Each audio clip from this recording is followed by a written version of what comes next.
नमस्कार, आपण पाहताय कोकण वार्ता न्यूज. कोकण वार्ता न्यूज मध्ये आपलं सर्वांचं स्वागत. पाहुयात बातमी सविस्तरपणे. सिंधुदुर्ग जिल्हा परिषद आणि पंचायत समिती निवडणुकांची घोषणा होताच खासदार नारायण राणे यांनी भाजपा शिवसेना महायुतीची अधिकृत घोषणा केली आहे.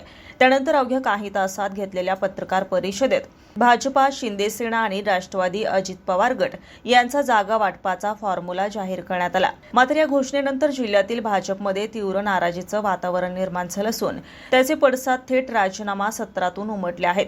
सिंधुदुर्ग जिल्ह्यातील भाजपच्या ओरोस मंडळाचे अध्यक्ष आनंद उर्फ भाई सावंत यांनी आपल्या पदाचा राजीनामा दिलाय. अनंत सावंत यांच्या राजीनाम्यानंतर ओरोस भाजपा मंडळात खळबळ उडाली असून ओबीसी जिल्हा अध्यक्ष महेश उर्फ छोटू पारकर, जिल्हा कार्यकारिणी सदस्य लॉरेन्स मानेकर, उदयकुमार जांभवेडकर, ओरोस मंडळ उपाध्यक्ष आबा मुंज, जिल्हा युवा मोर्चा उपाध्यक्ष जयेश चिंचाळकर, अनुसूचित जाती मोर्चा अध्यक्ष सुनील जाधव यांच्यासह बूथ अध्यक्ष, शक्ती केंद्र प्रमुख मिळून एकूण 43 पदाधिकाऱ्यांनी आपल्या पदाचा राजीनामा दिलाय.